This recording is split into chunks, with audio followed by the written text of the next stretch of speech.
Très heureuse d'animer la session intitulée « Une histoire vivante du féminisme, Simone de Beauvoir et les mouvements de femmes » et donc d'accueillir Sylvie Chaperon, que je vais présenter très brièvement, qui est professeure d'histoire contemporaine du genre à l'université de Toulouse-Jean Jaurès.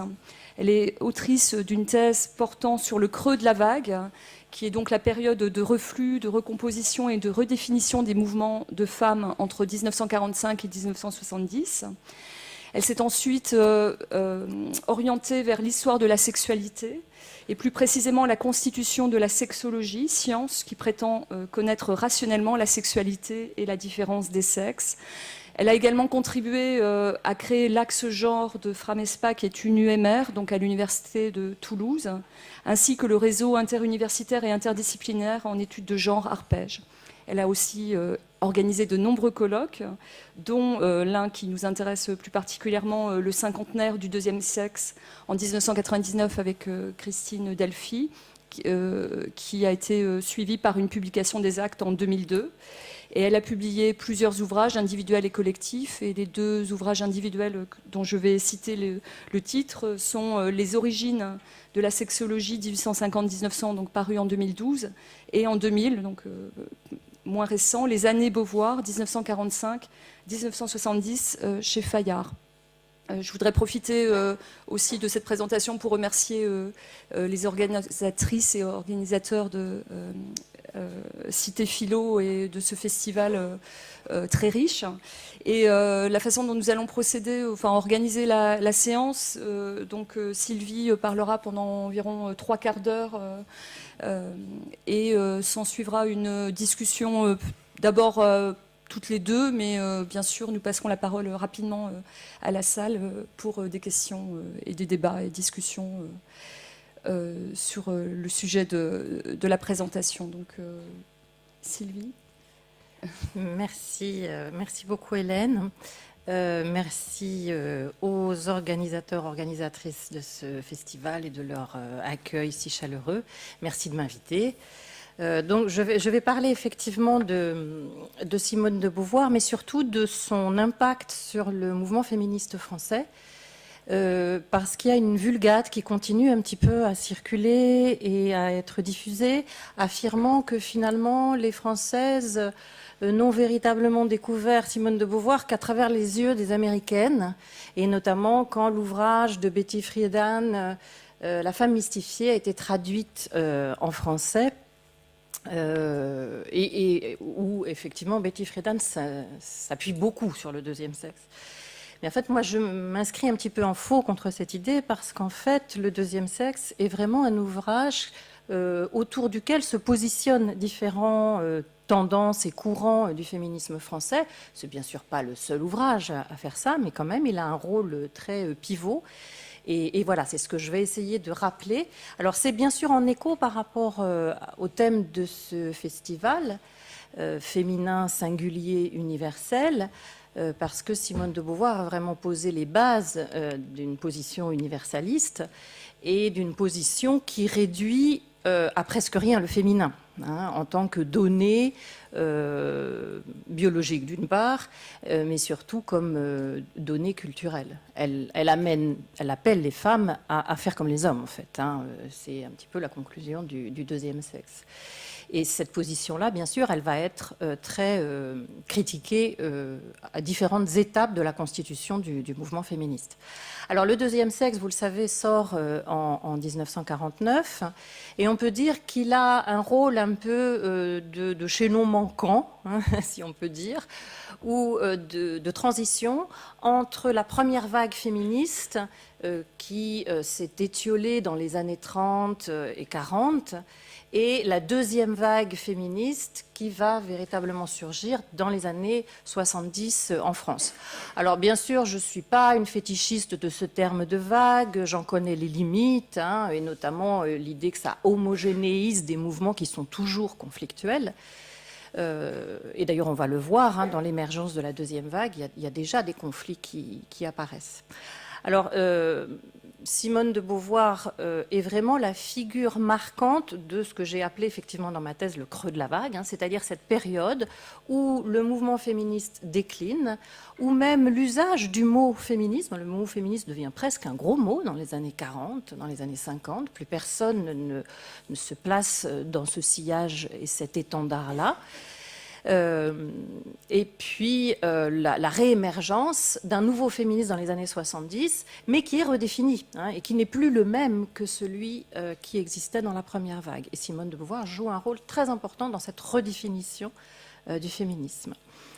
Alors, le contexte d'écriture du deuxième sexe a son importance. Dans ses mémoires, Simone de Beauvoir s'en explique dans La force de l'âge, et notamment en donnant le premier rôle à Sartre, ce qui est quelque chose d'assez constant dans ses mémoires. Elle dit toujours Sartre, puis ensuite nous, comme s'il était toujours le leader de leur couple. Et donc elle donne le premier rôle à Sartre, qui l'aurait incité à réfléchir sur ce que c'est qu'être une femme quand elle voulait commencer à écrire ses mémoires. Bon, en fait, quand on lit ses carnets de jeunesse, puisque Simone de Beauvoir a tenu un journal intime qui a été partiellement publié récemment, quand on lit ses carnets de jeunesse, on s'aperçoit qu'elle a une conscience aiguë de ce que c'est qu'être femme. Et elle est très consciente en particulier qu'il va être très difficile pour elle, qui a déjà des aspirations littéraires fortes, très difficile pour elle de conjuguer ce goût qu'elle a de l'écriture et de la littérature avec le destin qui l'attend quand même, enfin le pense-t-elle quand elle a 16-17 ans en tout cas, le destin de femme mariée et d'épouse. Et elle a des pages tout à fait claires. Elle sait très bien qu'elle va sacrifier sa carrière pour celle de son mari et pour sa famille. C'est son destin féminin. Donc elle est très très consciente de ça, très jeune. Donc, bon. Alors évidemment, elle va s'attaquer à ce livre au lendemain de la Première Guerre mondiale. Alors c'est un petit peu particulier au lendemain de la Deuxième Guerre mondiale, au lendemain de la Deuxième Guerre mondiale, puisqu'il y a une succession de victoires féministes finalement. Les féministes se sont battues des années pour une série d'enjeux. Bon, bien sûr, le droit de vote des femmes, acquis par l'ordonnance de 1944, mais aussi l'égalité des sexes reconnue dans la Constitution de la 4e République. C'est la première fois, en 1946. Donc le préambule de la Constitution est très clair puisqu'il affirme « La loi garantit à la femme dans tous les domaines des droits égaux à ceux de l'homme ». Et ça sera repris bien sûr dans la Constitution de la 5e République qui est la nôtre. Il y a aussi l'abolition de la prostitution réglementée, l'abolition des maisons closes, qui était un long combat des féministes. Il y a aussi l'abrogation des abattements légaux sur les salaires, puisqu'on pouvait payer tout à fait légalement jusqu'à 20% moins cher une femme, y compris dans la fonction publique, à compétences et diplôme équivalent. Et ça, c'est abrogé à la Libération. Donc il y a toute une série finalement de victoires que les féministes attendaient, de sorte que règne l'idée que le féminisme n'a plus lieu d'être, ce qui est assez récurrent dans notre histoire. Quand il y a des avancées significatives, on dit, bon, le féminisme, oui, bien sûr, ça avait son importance quand c'était très inégalitaire, mais maintenant, ça n'a plus lieu d'être. Et le fait est que finalement, dans le deuxième sexe, Simone de Beauvoir reprend un petit peu cette idée, notamment dans l'introduction du deuxième sexe, où elle dit, grosso modo, nous avons gagné la partie. Sous-entendu, aujourd'hui, le droit est égalitaire entre les hommes et les femmes. Elle avait prévu, on le sait, un article qui se serait intéressé à la question des droits. Dans des premières versions des plans qu'elle avait fait du deuxième sexe, elle avait prévu tout un chapitre consacré à la question des droits. Puis finalement, ça va passer à la trappe, elle ne consacrera même pas un chapitre.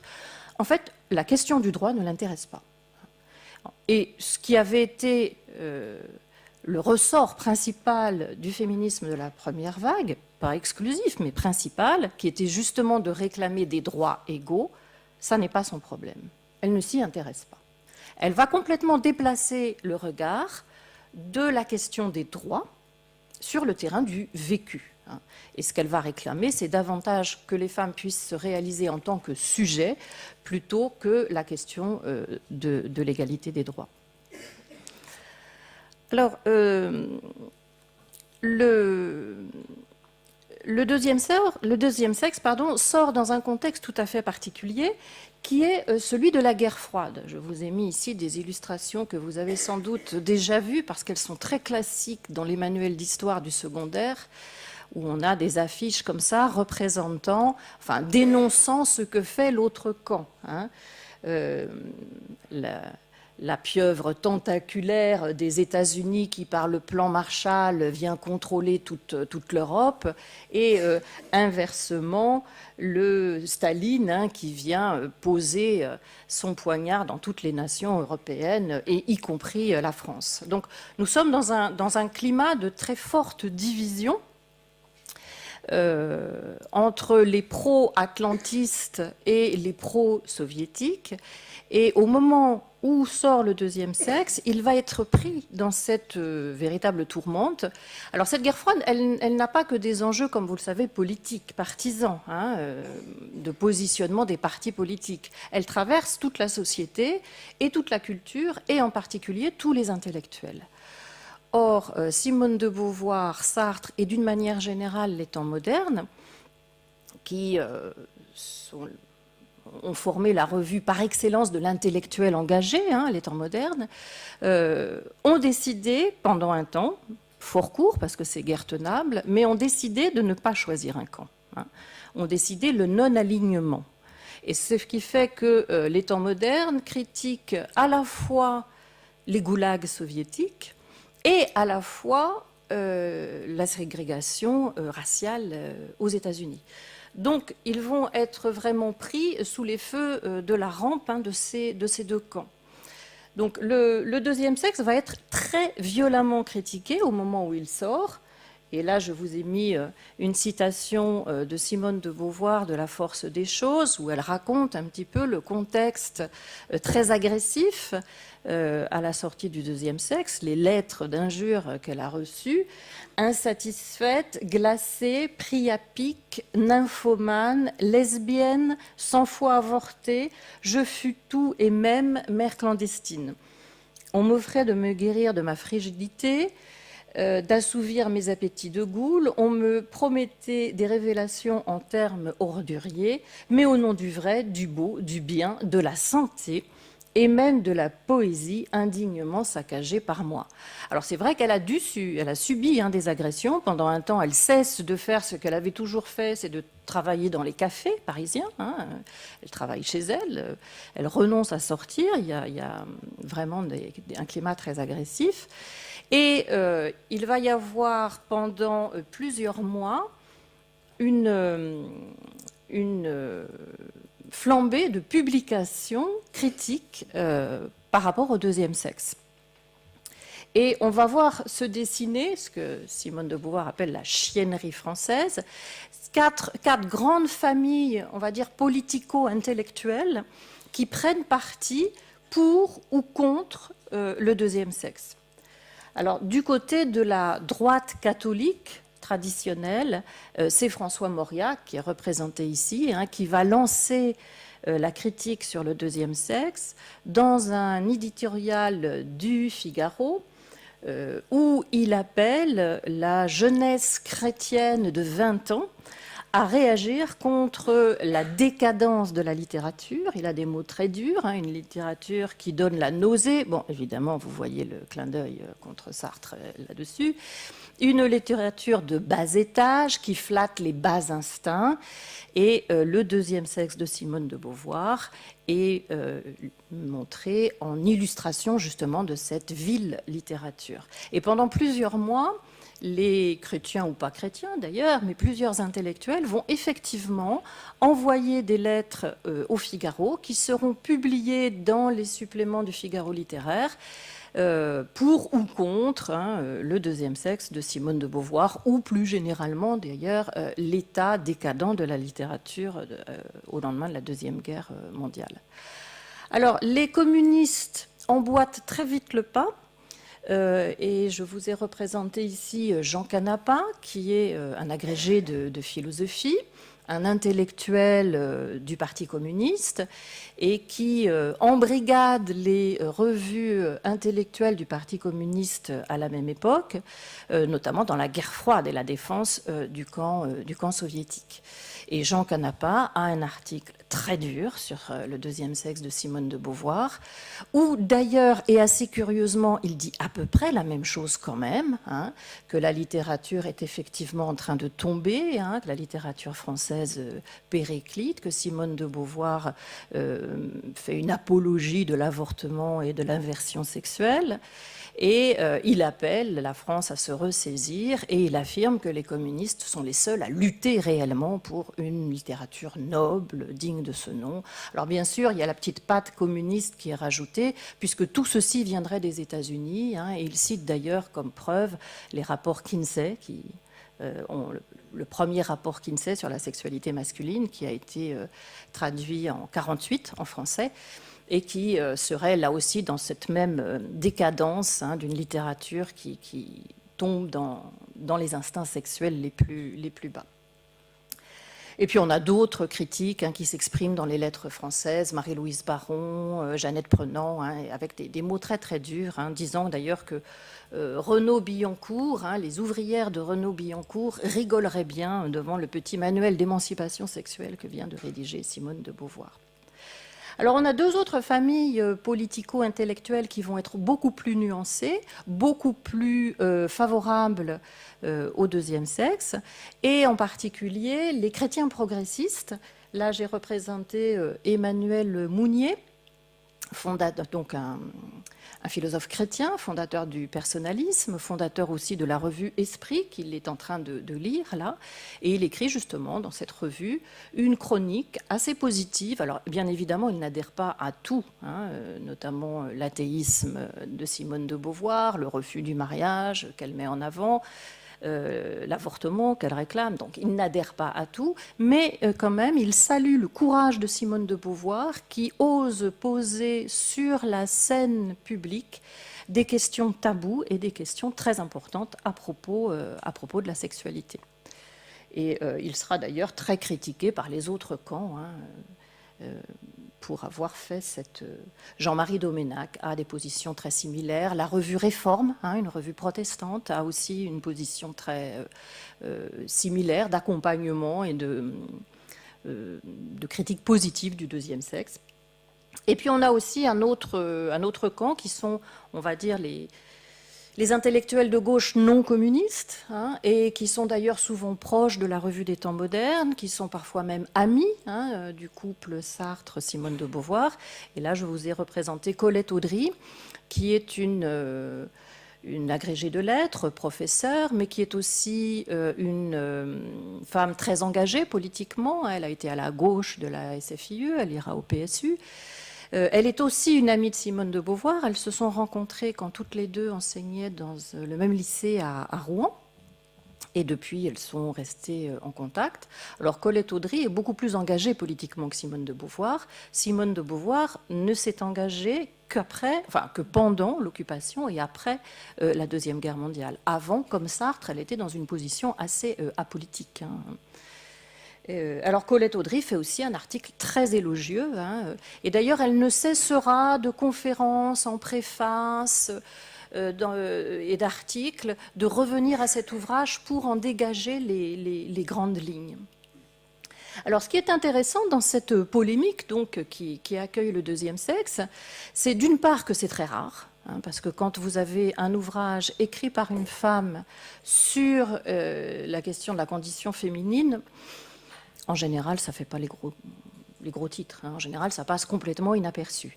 Là, ça fait effectivement les gros titres. Il y a une réception critique, bon, vous voyez, très polémique, mais enfin une réception critique énorme, ce qui est très rare. Bon, ça tient bien sûr au prestige de Sartre, ça tient bien sûr au contexte de la guerre froide, mais ça tient aussi à la stature qu'a déjà acquis Simone de Beauvoir, hein, puisqu'elle s'est déjà fait connaître par des romans, par des essais philosophiques, par des pièces de théâtre, donc elle n'en est pas à son premier ouvrage. Et puis, ça va bien sûr lancer le deuxième sexe sur orbite, si on peut dire, puisque ce parfum de soufre, ce parfum de scandale va attirer de nombreux lecteurs et lectrices qui veulent en juger par eux-mêmes. Ça va attirer aussi les éditeurs étrangers qui se disent qu'il y a peut-être un ouvrage là très intéressant. Et dès 1951, le deuxième sexe est traduit en japonais. Dès 1953, il est traduit aux États-Unis. Au début des années 60, en italien puis en espagnol par l'Argentine, parce que c'est pas dans l'Espagne de Franco que la première traduction espagnole a eu lieu.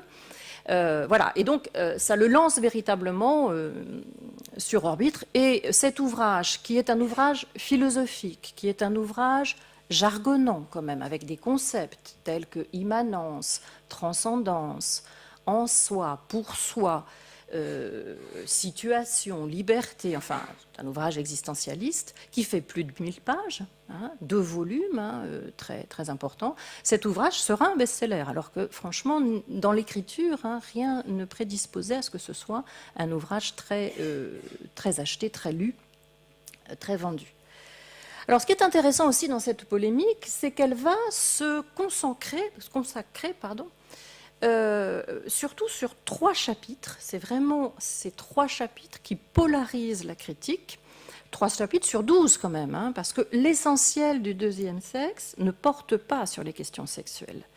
Et on a bien vu la citation de Simone de Beauvoir dans La force des choses, où elle montre qu'on la traite effectivement de dégénéré sexuel. L'essentiel du deuxième sexe ne porte pas sur la sexualité. Il y a une critique de la psychanalyse, il y a une critique du marxisme, il y a une analyse de la littérature au prisme de ce qu'on appelle aujourd'hui le genre, du masculin et du féminin. Il y a toute une des chapitres sur l'expérience vécue, l'expérience vécue des femmes. Il y a des chapitres sur l'anthropologie, sur l'histoire. Enfin bon. Et la critique va porter essentiellement sur 3 chapitres où effectivement Simone de Beauvoir aborde frontalement et tout à fait naturellement, en quelque sorte, sans prendre de pincettes, les questions sexuelles. Alors le premier chapitre, et ces 3 chapitres ont paru en avant-première dans les temps modernes, presque en même temps où sortait le premier volume du deuxième sexe. Et ce sont des chapitres du 2e volume. Alors, dans La mer, Simone de Beauvoir, et on ne peut pas s'empêcher d'y voir une provocation quand même, dans La mer, Simone de Beauvoir commence par un plaidoyer de 15 pages réclamant la libéralisation de l'avortement, avec des arguments qui, aujourd'hui, nous sont classiques, mais qui, à l'époque, quand même, l'étaient beaucoup moins. Les arguments selon lesquels l'avortement est une opération très banale, très bénigne, qu'elle, si elle était faite dans de bonnes conditions, n'aurait aucune conséquence sanitaire.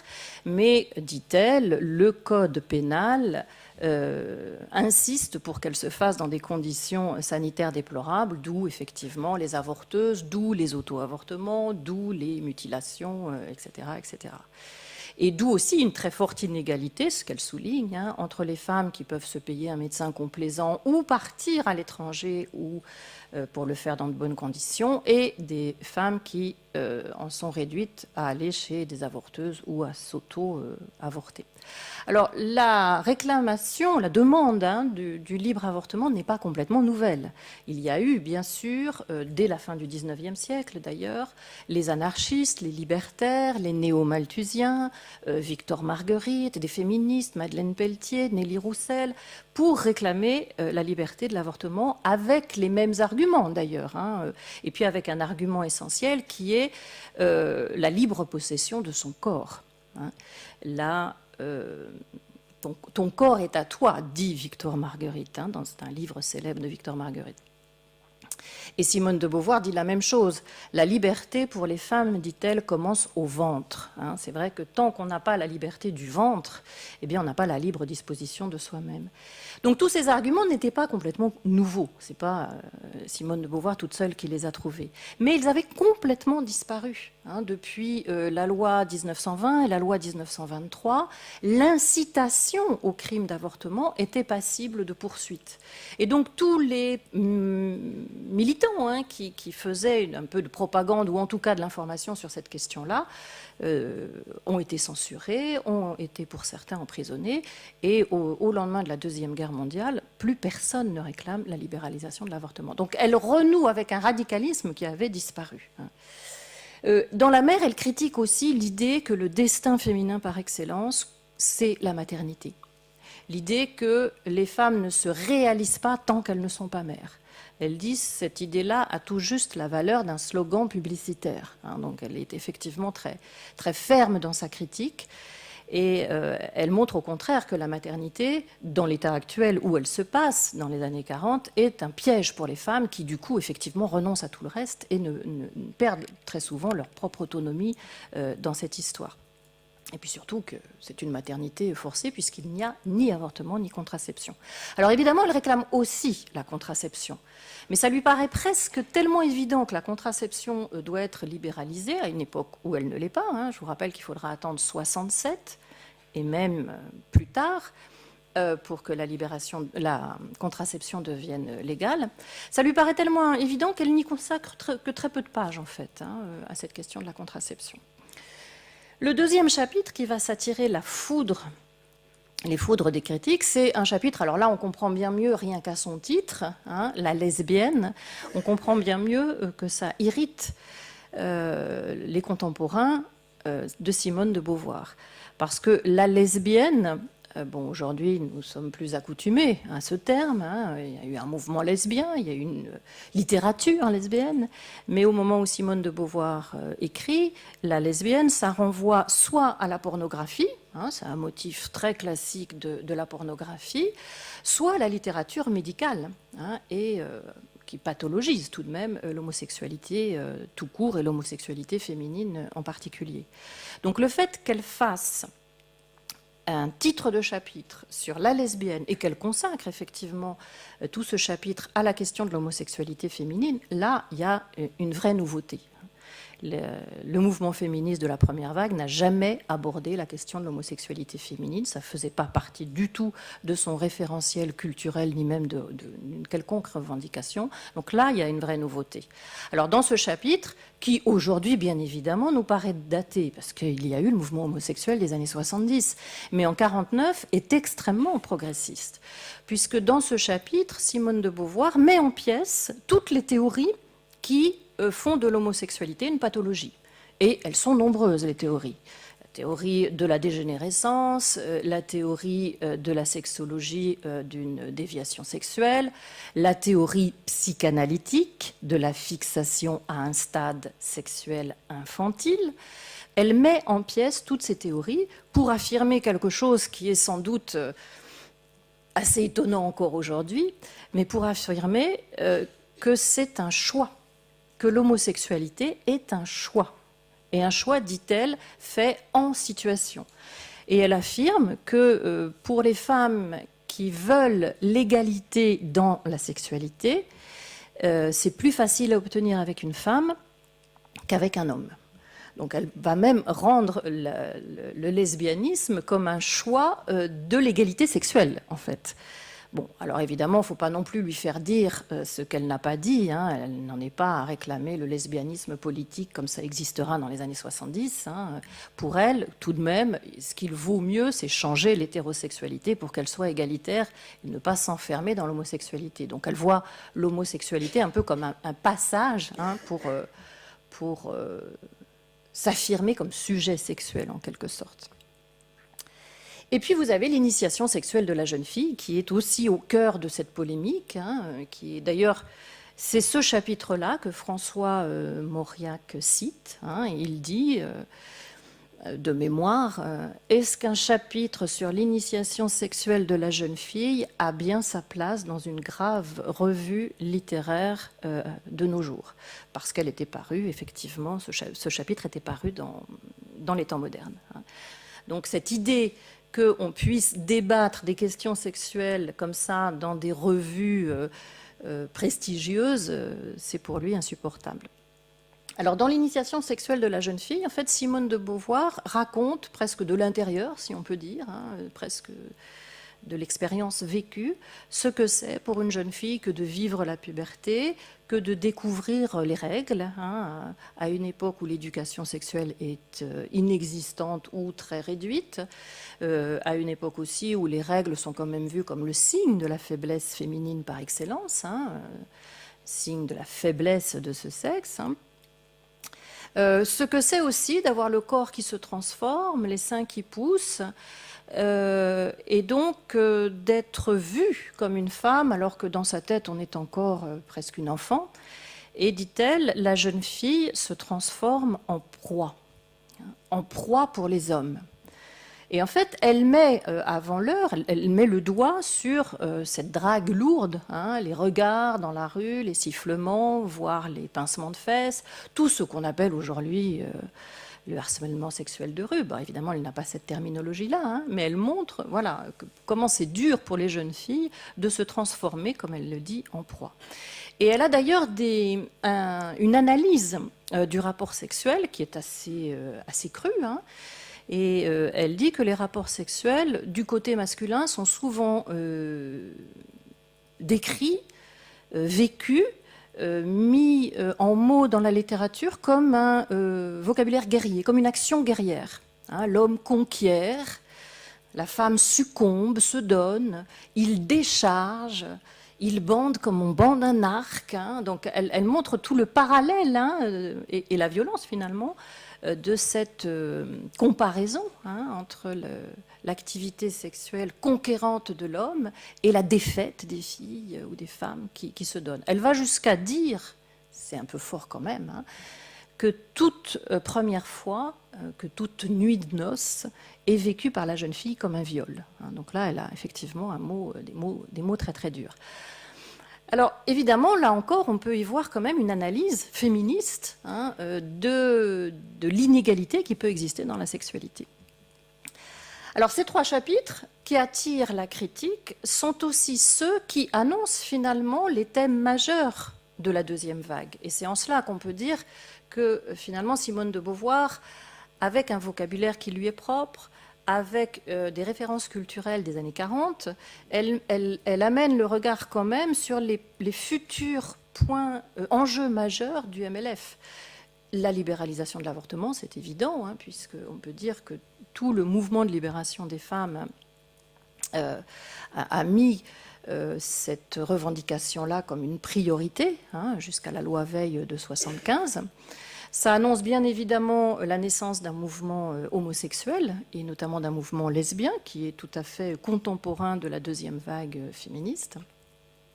Et ça annonce aussi toute la lutte qui aura lieu dans les années 70 contre les violences sexuelles, au premier chef desquelles le viol, qui sera redéfini pénalement en 1980 après des procès retentissants des années 70, et sur lequel elle mettait l'accent sur ces violences sexuelles, les violences conjugales, etc.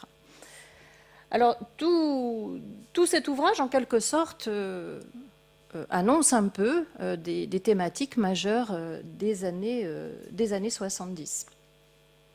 Alors, le Simone de Beauvoir et le deuxième sexe, après avoir vécu tout ce feu des critiques, ce feu nourri des critiques, va progressivement devenir très consensuel. Et on peut dire que les oppositions majeures qui s'étaient manifestées en 1949 disparaissent dans les années 60. Alors c'est bien sûr lié à la trajectoire littéraire de Simone de Beauvoir elle-même, notamment aux Mémoires d'une jeune fille rangée, qui est un ouvrage extrêmement lu, qui la rend extrêmement célèbre, extrêmement sympathique, y compris à ses adversaires d'hier. C'est également lié au prix Goncourt qu'obtient Les Mandarins, qui sont une consécration littéraire, bien évidemment, pour Simone de Beauvoir. Mais c'est lié aussi, petit à petit, à la renaissance du féminisme, où Simone de Beauvoir est beaucoup moins isolée dans les années 60 que dans les années 40. Donc je vous ai mis ici une citation de François Nourricier, qui avait d'ailleurs accueilli le deuxième sexe en 1949 plutôt favorablement. Enfin, il avait fait un compte-rendu très honnête et pas très méchant. et qui écrit donc en 68 Simone de Beauvoir a reçu à nos yeux une sorte de prix Nobel de la femme et exerce une magistrature suprême politico-littéraire et morale. Et le fait est que les anciens adversaires ont disparu. Alors le Parti communiste, qui a été longtemps hostile à Simone de Beauvoir, commence à l'accueillir, notamment lors des 8 mars. Le 8 mars, on sait aujourd'hui, enfin c'est devenu une journée féministe, mais à l'époque c'est une journée communiste. Donc les 8 mars, Simone de Beauvoir est invitée par le Parti communiste. Il y a même toute une célébration pour fêter les 50 ans du 8 mars à laquelle Simone de Beauvoir est invitée. Les catholiques mettent aussi un peu de l'eau dans leur vin, si je puis dire, et il y a énormément d'ouvrages écrits par des catholiques sur l'existentialisme, mais aussi sur Simone de Beauvoir, qui invite d'ailleurs à l'Église à se saisir des questions que pose Simone de Beauvoir dans le deuxième sexe. Donc les lignes bougent véritablement. Et donc Simone de Beauvoir est la figure de proue, on peut dire, de toutes les questions féminines et des mouvements de femmes. Alors c'est aussi à ce moment-là où le terme féminisme, qui avait connu un très net déclin, le terme même féministe réémerge. Et à nouveau, des intellectuels, des individus, des militantes, des revues se disent féministes. Et Simone de Beauvoir, d'ailleurs, se dit aussi féministe. Alors, ce n'est pas la première fois, mais elle le dit assez clairement. Alors, par exemple, en 1965, quand elle est interrogée pour un ouvrage sur l'existentialisme par Francis Janson, elle explique « Je suis radicalement féministe, en ce sens que je réduis radicalement la différence en tant que donnée ayant une importance par elle-même. » Et quand elle parle de différence, elle parle de la différence des sexes. Et elle ajoute « On ne me trahit jamais quand on me tire vers le féminisme absolu. » Simone de Beauvoir se définit comme une féministe radicale, une féministe absolue, et pour elle, la mesure du radicalisme, c'est de réduire la différence des sexes. Et ça, elle l'affirmait déjà dans le deuxième sexe très clairement, puisqu'on peut dire que le deuxième sexe était une sorte de machine de guerre contre une pensée un peu biologisante, naturalisante de la différence des sexes. Elle disait toujours que la différence des sexes n'est pas liée aux hormones, que la différence des sexes n'est pas liée aux cases du cerveau, que la différence des sexes n'est pas liée au corps, mais que la différence des sexes est liée à une socialisation différente. Alors, ce n'est pas le terme qu'elle employait, elle employait le terme de situation différente. Et elle qualifiait la féminité comme une réaction secondaire à cette situation de domination, en quelque sorte. Et elle avait toujours appelé les femmes à renier complètement cette vision de l'éternel féminin, de la féminité. Et dans les conclusion du deuxième sexe, elle est très claire, elle invite les femmes à faire comme les hommes, à faire des études, à avoir des métiers, à avoir de l'indépendance, à ne pas mettre l'amour et la maternité au cœur de leur vie, surtout pas comme un cœur exclusif, etc. Donc elle invitait les femmes déjà à refuser cette idée d'un destin féminin, d'une féminité, et de faire de la maternité l'enjeu de leur vie. Alors, au moment où Simone de Beauvoir se définit comme radicalement féministe, vous avez d'autres figures de proue, enfin, figures secondaires, on va dire, du mouvement féministe qui se définissent autrement. Et apparaît en 1965 un premier clivage dans le mouvement féministe, et un clivage qui se fait en fait pour ou contre Simone de Beauvoir. Alors, je vous ai mis ici 3 publications qui datent des 65, 66, 68, d'ouvrages qui se situent explicitement contre Simone de Beauvoir. Donc le premier est une littéraire, Geneviève Génary, qui fait une biographie de Simone de Beauvoir. Le deuxième, c'est Le métier de femme, rien que de le titre, on comprend bien qu'il y a un plaidoyer là pour la spécificité du destin féminin.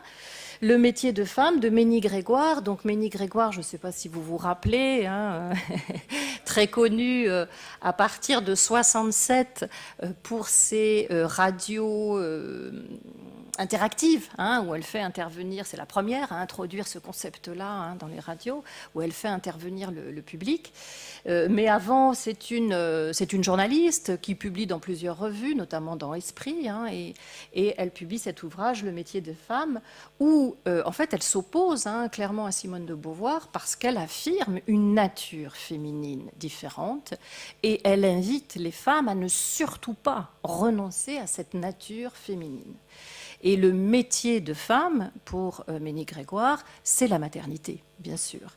Et alors, cet ouvrage est nourri de la pédopsychologie qui a connu un très très fort essor au lendemain de la Deuxième Guerre mondiale et qui affirme le caractère tout à fait crucial des premières années, de la toute petite enfance, et du rôle très important que doivent jouer les mères dans ces premières années. Et elle renchérit là-dessus pour dire qu'il faut effectivement que les femmes tout simplement se dévouent, abandonnent leur carrière pour les premières années infantines, parce qu'il y va de l'avenir des enfants, etc. Et puis le troisième ouvrage est plus philosophique. C'est Suzanne Lillard, qui est une philosophe belge, qui a déjà écrit pas mal d'ouvrages d'analyse de l'existentialisme de Sartre. On pourrait dire que c'est une sartrologue, une des premières spécialistes de Sartre, et qui s'attaque dans cet ouvrage au deuxième sexe, où elle affirme, là encore, une position contre Simone de Beauvoir. Alors, voici par exemple comment Geneviève Génary qualifie l'ouvrage de Ménie Grégoire. C'est le premier livre qui oppose au deuxième sexe une vision aussi cohérente de la question, mais plus féminine et concrète. Et elle s'en prend au doctrinaire de la collection Femmes dirigée par Colette Audry, cette Colette Audry qui est une des beauvoiriennes de la première heure, Colette Audry, qui avait monté chez Gontier la première collection éditoriale femmes, consacrée aux questions féminines, comme on disait à l'époque, et qui avait pris vraiment les lignes beauvoiriennes, puisque sa ligne éditoriale est, je la cite, ne jamais publier un livre où se trouvait admis explicitement ou implicitement quelque chose qui serait une nature ou une essence féminine. Ne jamais publier un livre où s'exprimerait explicitement l'acceptation de la condition féminine. Donc Colette Audry se plaçait bien avec cette collection comme fer de lance d'un féminisme beauvoirien. Et donc c'est cette collection qui a édité La condition de la française d'aujourd'hui, d'André Michel et Geneviève Texier, qui jouent un rôle très important dans les années 60, La femme mystifiée de Betty Friedan, dont je parlais, La vie des femmes d'Evelyne Sulero, des traductions de Virginia Woolf, des ouvrages de Clara Malraux, etc., etc.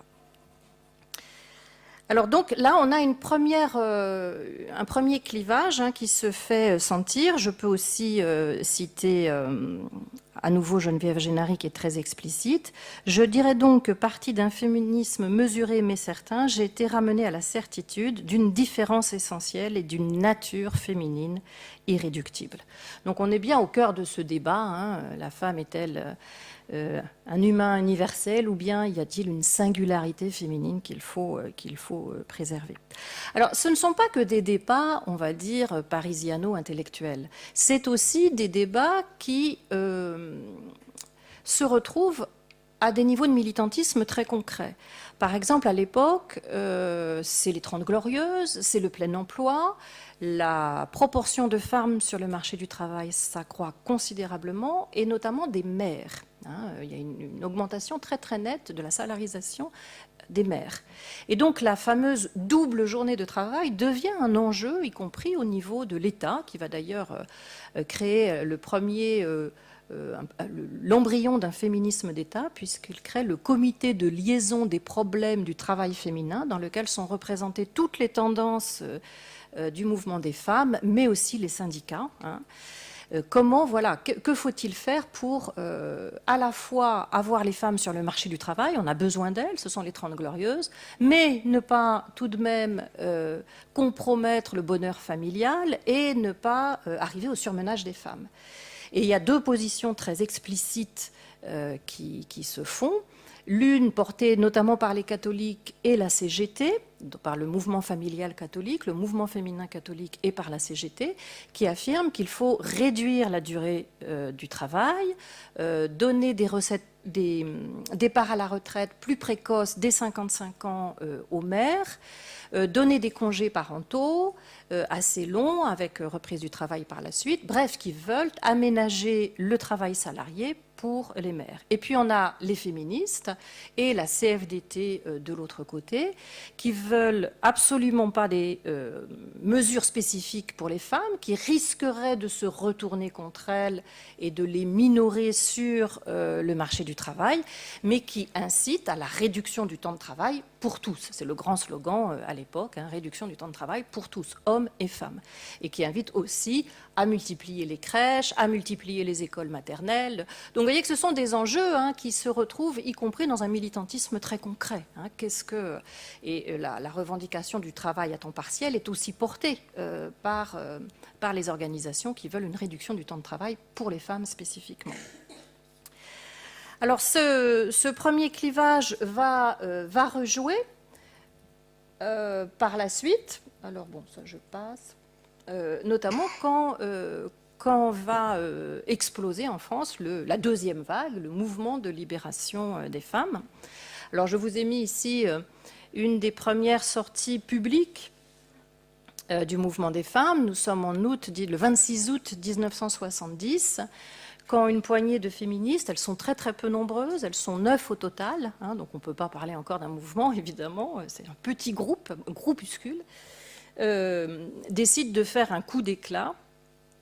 Alors on voit en tête d'ailleurs celle qui porte la grande gerbe de fleurs, c'est Christine Delphi, avec ses lunettes de soleil là.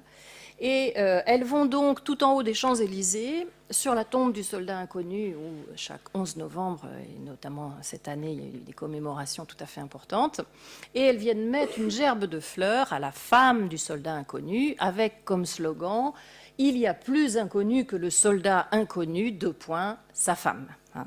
Alors là, on retrouve tout à fait la provocation et le sens de l'humour situationniste qui avait émergé en 68 et dont elles sont les héritières. Elles vont multiplier comme ça les provocations humoristiques.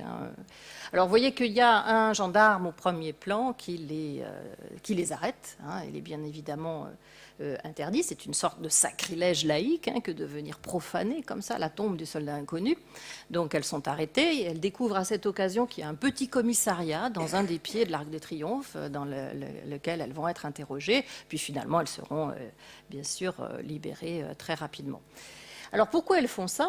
Eh bien, elles font ça parce qu'elles rêvent d'un mouvement social. Puisqu'aux États-Unis, celui-ci a émergé quand même depuis 2 ans, 68. Au Royaume-Uni, 69, on peut dire. En Allemagne, ça bouillonne. Et puis en France, rien ne se passe. Et en 1970, elles expriment en fait leur solidarité avec les Américaines qui font grève au même moment pour obtenir l'égalité dans la Constitution, dans les droits fondamentaux à l'échelle fédérale, l'égalité des sexes qu'elles n'ont pas, que nous avons depuis 1946.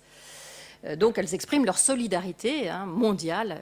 Alors évidemment, ce n'est pas par hasard qu'elles viennent tout de même sous l'Arc de Triomphe, qui est un haut lieu de la nation, un haut lieu de la mémoire nationale, mais qui est un haut lieu aussi extrêmement masculin, qui commémore les guerres, sachant que les femmes sont exclues des armées pendant très très longtemps encore. Donc elles viennent effectivement dénoncer aussi la masculinité du pouvoir, la masculinité de la nation, la masculinité des lieux de mémoire. Alors Simone de Beauvoir va très vite rejoindre ces jeunes militantes parce qu'elle est très attirée par ce radicalisme. Simone de Beauvoir n'a jamais milité dans des associations de femmes.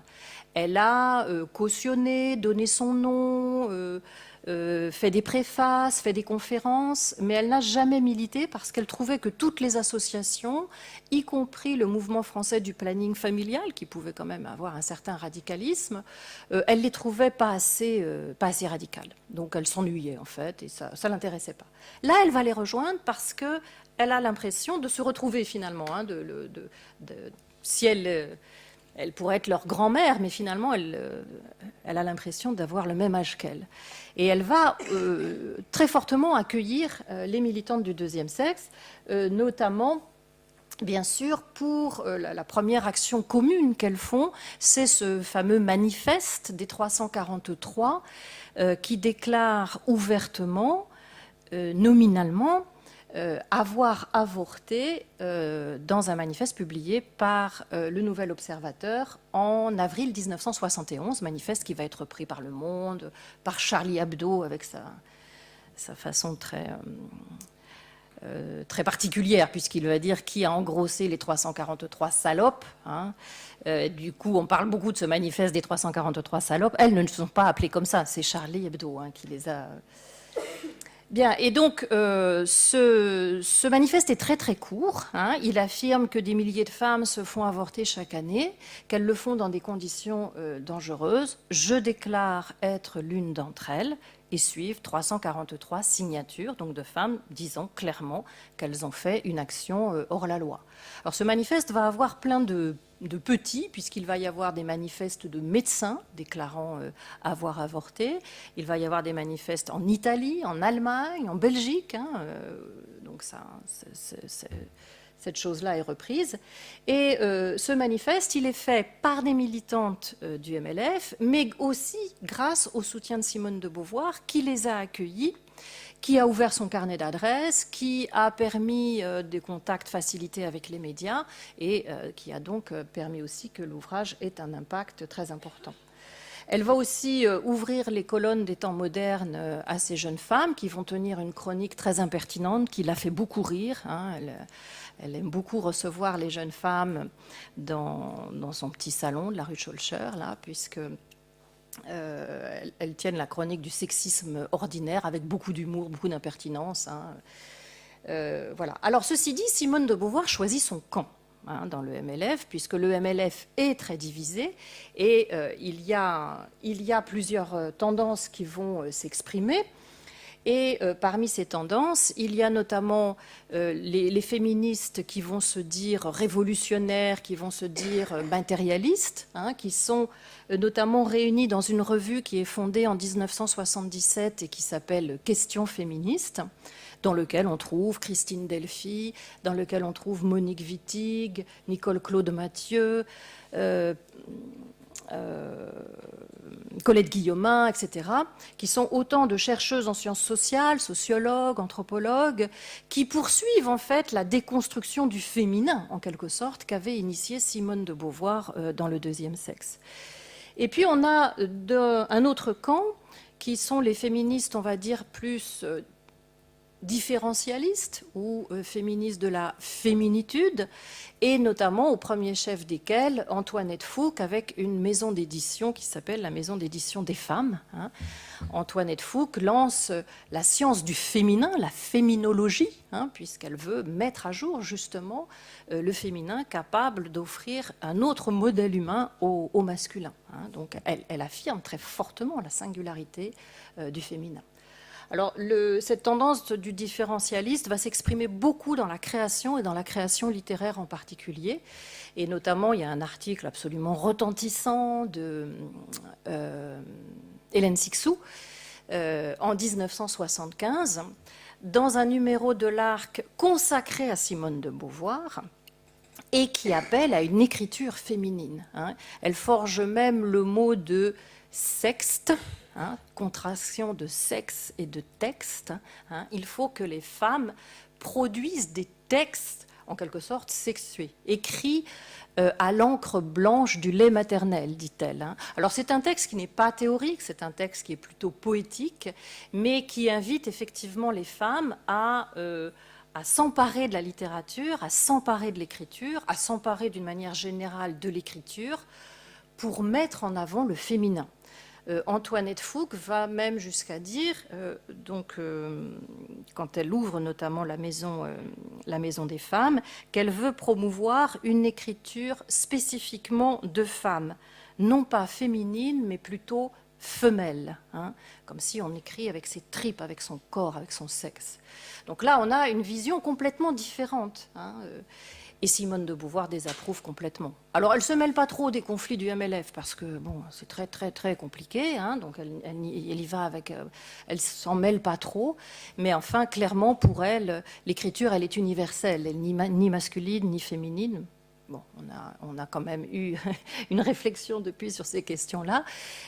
Donc, elle invite davantage à la création universelle et non pas à la création féminine. Alors c'est aussi ce différentialiste ou ces féministes de la féminitude sont aussi très inspirés par la psychanalyse. Et Simone de Beauvoir est assez rétive par rapport à la psychanalyse. Donc il y a aussi d'autres pierres d'achoppement. Bon voilà, donc je vais m'arrêter là pour montrer que le deuxième sexe et la position de Simone de Beauvoir a vraiment été un enjeu pivotal dans la définition des différents courants du féminisme, que ce soit dans les années 60 ou que ce soit dans les années 70. Alors dans les années 70, c'est moins l'armature théorique du deuxième sexe contre ou pour laquelle on va se positionner parce que l'ouvrage est daté. Il y a eu notamment des ouvrages beaucoup plus radicaux venant de féministes, notamment américaines, mais pas que. Mais c'est plus la figure tutélaire de Simone de Beauvoir qu'on réclame.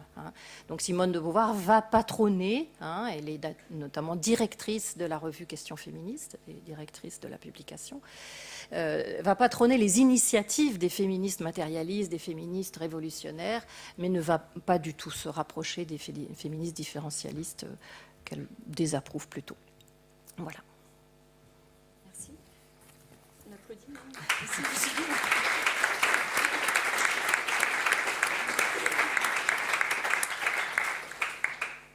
Merci beaucoup pour cette présentation passionnante, notamment puisque pour moi, qui suis spécialiste des États-Unis, effectivement, j'avais toujours entendu ce mythe, y compris d'ailleurs, j'ai fait un DEA d'études féminines à Paris 8 qui était véhiculé par certaines enseignantes de ce diplôme qui disaient effectivement que les Françaises avaient découvert Simone de Beauvoir et le deuxième sexe après un passage par les États-Unis. Donc je suis heureuse de voir que c'est en fait pas vrai, mais en même temps, je me suis interrogée aussi, ce que votre présentation met aussi en évidence, c'est la question des échanges culturels, des transferts.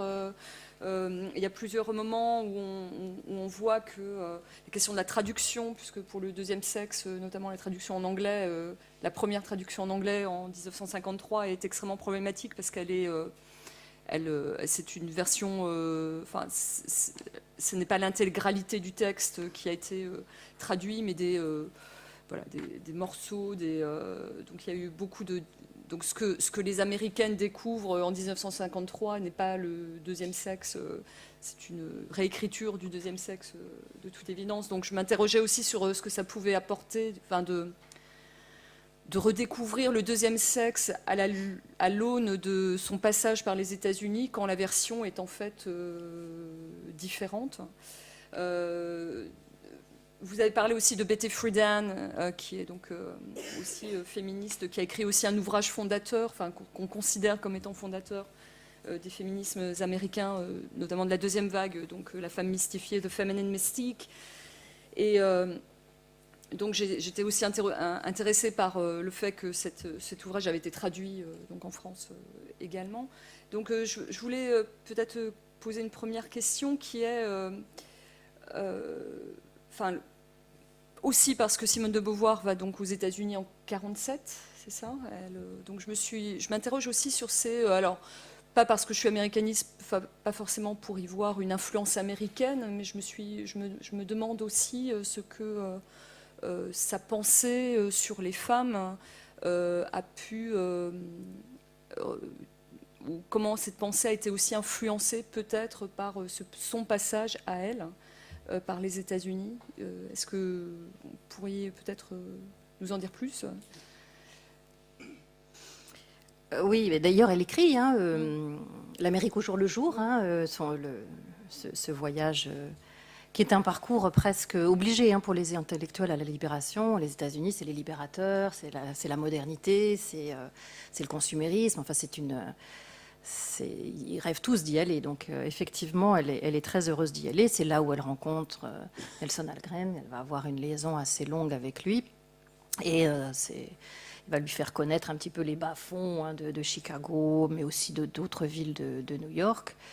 Et il va lui faire connaître aussi la littérature engagée des États-Unis, et notamment la littérature dénonçant la ségrégation raciale et analysant le racisme, enfin décortiquant le racisme. Alors j'avoue que là, tout d'un coup, j'ai un trou, je ne me rappelle pas quel est l'auteur, mais qui va beaucoup inspirer Simone de Beauvoir. Notamment, et elle le dit dès son introduction, puisqu'elle compare dans son introduction la situation des femmes à la situation des juifs, à la situation des noirs aux États-Unis, à la situation des ouvriers et à la situation des colonisés. Donc elle compare des rapports sociaux de domination en quelque sorte. Et donc elle s'inspire de cette question effectivement de la façon dont le dominant se pose comme universel en altérisant l'autre. Les gens de couleur, comme si être blanc, ce n'était pas une couleur aussi. Et puis, évidemment, les femmes, c'est l'autre sexe, et tandis que les hommes, qui ont pourtant un sexe aussi, se posent comme universels. Donc, cette relation qui est très intéressante, cette dialectique de l'un et de l'autre, elle est nourrie notamment par la réflexion... Je crois que c'est Gunnar Myrdal. Oui, je pense. The American Dilemma. Oui, c'est ça, The American Dilemma, c'est ça, tout à fait. Donc elle est inspirée par ça aussi. Mais bon, elle est aussi inspirée par toute la réflexion sur l'antisémitisme, qui est bien évidemment très importante et que Sartre avait aussi pris à bras-le-corps. Donc oui, il y a des circulations. Alors quand elle décrit son séjour aux États-Unis, elle décrit une très forte ségrégation des sexes qui l'étonne, puisque quand elle est invitée, y compris par des intellectuels, bon, le repas, tout le monde est à table, et puis après, les hommes vont fumer dans une salle, et les femmes restent ailleurs pour parler je ne sais quoi, et elle va avec les hommes toujours. Donc c'est quelque chose qui l'étonne, c'est une moindre mixité sexuelle aux États-Unis qu'en France dans les milieux qu'elle fréquente. Voilà, et puis après, elle ramène aussi de façon beaucoup plus prosaïque les contraceptifs, parce qu'en France, les contraceptifs, ils sont interdits. Donc il y a des contraceptifs féminins aux États-Unis, il y a des gelées spermicides, il y a des diaphragmes. Elle découvre ça aux États-Unis et elle l'importe. Donc toute cette différence qu'il y a entre un pays où la contraception est interdite et un pays où elle est légale, elle la réalise très bien. Comme d'ailleurs le fait aussi Lucien Neuwirth, qui vit à Londres sa jeunesse. Enfin, quand il rejoint Charles de Gaulle à Londres, il est un tout jeune homme. Et il découvre les contraceptifs féminins. Et quand il revient en France, il est tout étonné de voir que les femmes n'ont pas de contraception, parce que c'est interdit. C'est une des raisons qui le poussera à promouvoir la loi Neuwirth en 1967 qui légalise enfin la contraception en France. J'étais aussi intéressée par la question générationnelle. Enfin, vous avez fait allusion dès le départ à la question des vagues, enfin, la terminologie des vagues qui est utilisée dans beaucoup de pays pour décrire ces réémergences de mouvements féministes. L'une des questions qui m'intéresse aussi, c'est justement, ces terminologies, effectivement, vaut ce qu'elle vaut. Et souvent, elle a été aussi souvent critiquée, mais je trouve que la position de Simone de Beauvoir est intéressante. Cette femme qui est en fait plus âgée que les autres militantes de l'époque. Pourquoi est-ce que vous arrivez à analyser pourquoi pourquoi ce militantisme tardif, vous y avez fait allusion, cet engagement tardif après la Seconde Guerre mondiale, cette question du militantisme aussi, elle est à la fois cette figure, ce modèle, cette figure tutélaire, mais est-ce qu'elle est vraiment dans l'engagement, dans le militantisme? Je m'interrogeais aussi sur sa position spécifique dans les années 60 ou 70. Comment elle se définit, elle, hein, et puis comment vous la percevez par rapport aux autres militantes du mouvement? Alors, bon, évidemment, elle a quand même du mal avec le MLF, parce que c'est un mouvement très particulier qui refuse l'organisation, qui refuse la structuration, qui décide une AG va trancher dans telle position, le lendemain c'est remis en question par une autre AG. Enfin voilà, c'est un mouvement qui refuse la structuration, l'organisation, la discipline, la hiérarchie. Donc elle a quand même du mal avec ça. Et d'ailleurs, elle a toujours eu un emploi du temps extrêmement contraint, hein. Françoise Daubonne dit que c'est une horloge dans un frigidaire, ce qui explique bien effectivement cette froideur, parce qu'elle regarde sa montre avec ça, puis à un moment, et voilà, elle coupe court.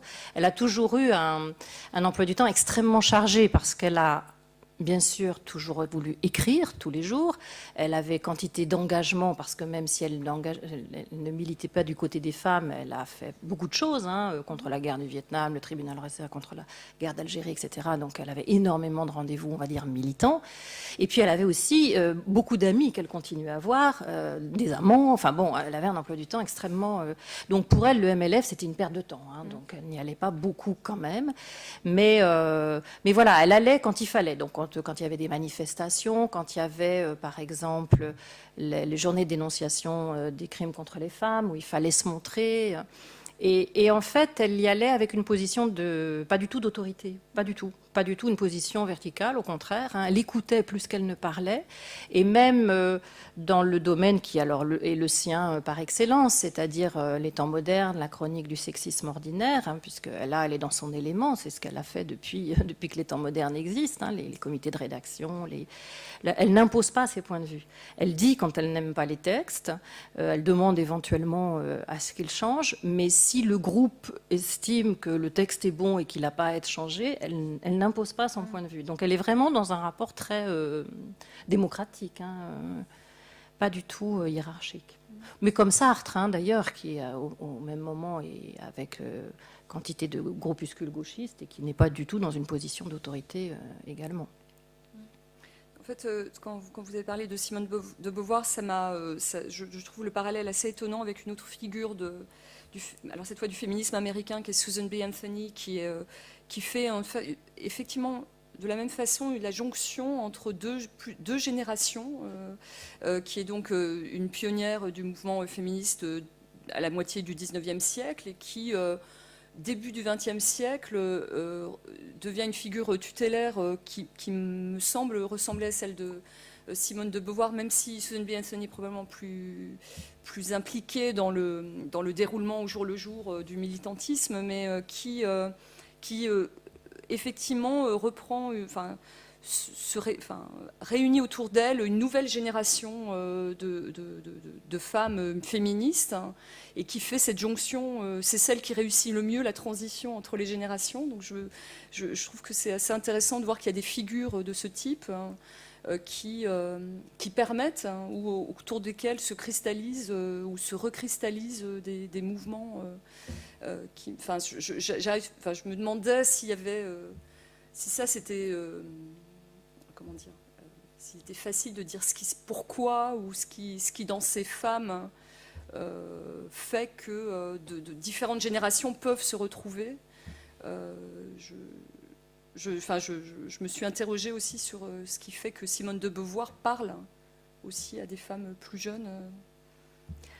Parce qu'elles ont toutes lu le deuxième sexe, ou si ce n'est lu, feuilleté, connu, entendu parler. Donc Simone de Beauvoir, quand on parle des questions de femmes, son nom vient immédiatement, tout de suite, bien sûr. Mais même si elles sont nourries aussi à beaucoup d'autres choses et d'autres échanges. Alors la différence avec cette figure américaine, c'est que Simone de Beauvoir n'a jamais été une suffragiste, n'a jamais milité. Elle aurait pu, elle est née en 1908, il y avait plein d'associations tout à fait dynamiques. dans les années 20, dans les années 30, hein, mais elle est dans une posture très, au contraire, désengagée, hein, comme Sartre à ce moment-là. Donc elle ne se rapproche pas du tout de ces associations, bon, mais qui sont aussi des associations de femmes d'un certain âge, respectables, et qui ne parlent pas d'avortement, qui ne parlent pas de contraception, qui n'ont pas intégré ces questions-là dans le féminisme. Donc elle y serait allée qu'elle n'aurait pas été bien dedans, oui. Quoi, hein. Oui. Voilà, donc elle est complètement... C'est une figure d'une intellectuelle isolée, en fait. Hein. Et elle aborde la question des femmes, d'abord et avant tout quand même en philosophe. Hein. C'est quand même un ouvrage existentialiste qu'elle fait. On l'oublie parce que... Mais il y a toute une philosophie derrière. Donc je dirais qu'elle a été happée par le mouvement féministe, oui. D'une certaine manière. Et elle la rejoint avec plaisir parce que ce sont des militantes très drôles qui manient l'humour. En fait, ça la rajeunit, ça lui donne un petit bain de jouvence, quoi. Elle est contente, elle reprend vie avec elle. Et elle a des amitiés très fortes, hein, notamment avec des femmes qui veulent écrire. Est-ce qu'on peut peut-être passer aux questions de la salle, hein,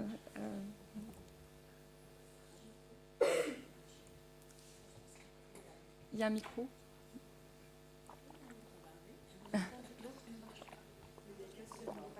Oui, oui.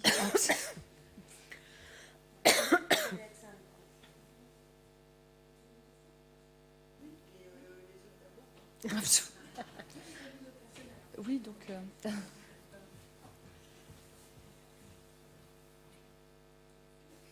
Merci beaucoup pour... Ça marche pas. Ça marche pas. C'est pour l'enregistrement qu'ils veulent, je crois.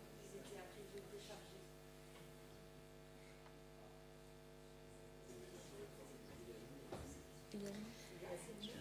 reconnaître dans la salle une de mes doctorantes qui travaille sur le lait de Chris Sabot. Il y a un feu à la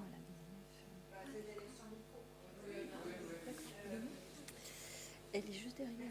D'accord. Ce rappel historique et aussi problématique et philosophique et politique.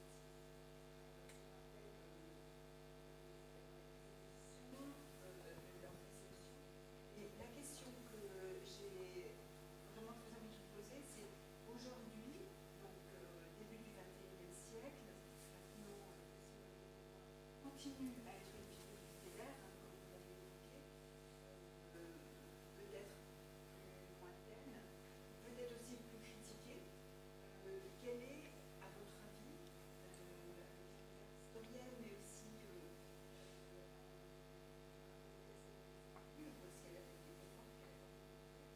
quelle est sa postérité aujourd'hui?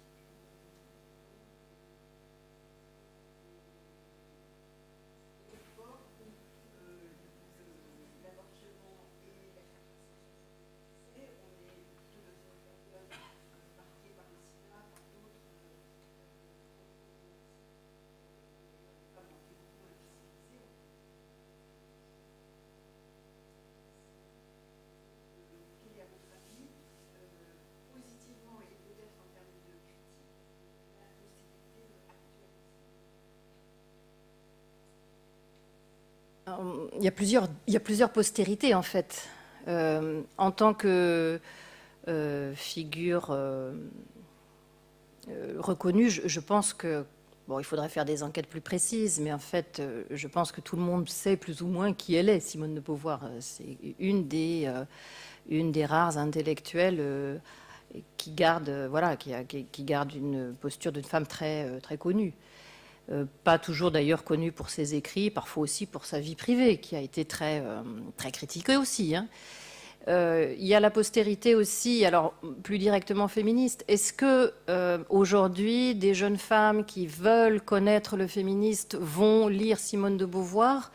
Sans doute, mais avec plein d'autres livres. Donc le deuxième sexe n'est plus le passage obligé qu'il était dans les années 50 ou 60, où il y avait quand même pas énormément de choses sur la question. Donc, Et puis, il y a une postérité, je dirais, plus philosophique, qui est presque nulle, en France en tout cas, puisqu'elle n'est toujours pas enseignée, elle n'appartient toujours pas au canon. Là, je crois qu'elle est... les mémoires d'une jeune fille rangée sont au concours de l'agrégation de lettres cette année. Mais en philosophie, elle ne l'a jamais été. Et elle n'est d'ailleurs pas reconnue comme une philosophe, hein, toujours pas. Son apport, notamment à la philosophie existentialiste, qui est quand même assez réel, n'est pas reconnu. Elle a une postérité, je pense, plus importante, évidemment, dans tout ce qu'on appelle les études féministes, les études de genre, où là, elle est enseignée. Bon, moi, bien évidemment, dans mes cours, je parle de Simone de Beauvoir. Elle est enseignée sans doute aussi en littérature parfois. Il y a une revue académique, une revue savante sur Simone de Beauvoir. Il y a des thèses qui sont publiées sur elle. Alors, de plus en plus en France, qui a eu longtemps de retard par rapport aux États-Unis. Alors là, pour le coup, c'est très vrai. Ça tient moins au fait que Simone de Beauvoir soit plus connue là-bas, mais les études de genre sont beaucoup plus répandues et ont été beaucoup plus précoces aux États-Unis qu'en France, donc le sujet de Beauvoir aussi. Donc voilà, il y a plusieurs postérités. Elle est souvent rejetée comme proposant aux femmes d'agir comme des hommes. Et donc, il y a toute une partie des féministes actuelles qui n'acceptent pas Ouais, il y a toujours eu une partie du mouvement féministe qui n'acceptait pas. Il y a toujours eu ce... Oui. Merci pour votre exposé.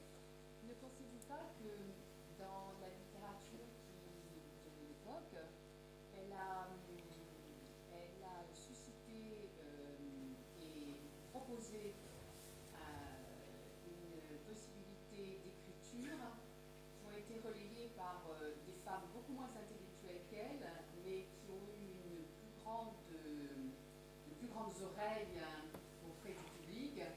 Je veux citer des gens comme Marie Cardinal, Benoît de Groult, enfin toute cette littérature dite féminine, avec tout ce que ça comporte de sectarisme et en même temps de rejet, où des femmes, moi je le sais pour l'avoir vécu, de voir ma mère découvrir, après Colette, une nouvelle génération de plumes féminines qui bien sûr n'étaient pas Simone de Beauvoir, mais je pense qui ont permis à une certaine génération, enfin à la génération des femmes de cette époque-là, de se retrouver dans des écrits qu'avant ils n'existaient pas. Oui, oui, elle a ouvert des portes et elle a même aidé. Quantité de femmes qui voulaient publier, lui envoyer des manuscrits, demander des conseils. Elle en a donné, elle a aidé. Bon, le plus connu, c'est Violette Leduc, bien sûr, qu'elle a porté à bout de bras quand même et qu'elle a aidé énormément. Mais beaucoup d'autres femmes ont eu son soutien pour accéder à la littérature, pour accéder à l'écrit. Donc elle a... Et ça, je pense qu'il y a une vraie sororité, en quelque sorte, qui s'est exercée parce qu'elle s'est reconnue en elle quand elle était jeune fille et qu'elle-même essayait de publier, parce qu'elle a quand même essayé longtemps avant d'y arriver. Ça n'a pas été facile. Les éditeurs ont refusé plusieurs manuscrits. Donc elle se reconnaissait dans ces jeunes femmes et elle pensait que c'était un devoir que de les aider, puisque elle avait réussi. Alors il y a une thèse en cours dont on attend beaucoup de choses sur toutes les lettres que Simone de Beauvoir...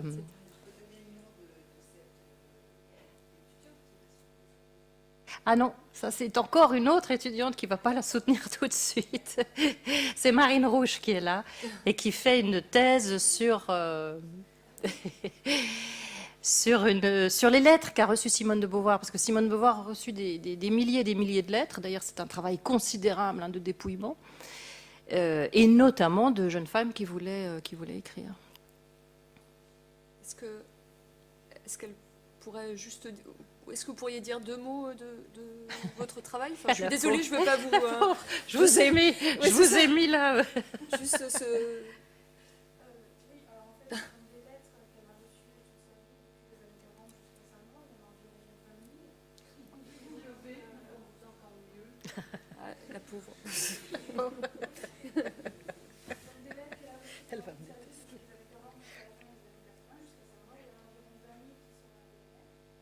Et ce sont des lettres qui ont été écrites par des lectrices, alors des lecteurs et des lectrices ordinaires, surtout des lectrices, d'après les statistiques. Et voilà, donc je travaille sur la réception par les femmes ordinaires, parce qu'il y a intellectuels et féministes, des lecteurs et des lectrices ordinaires.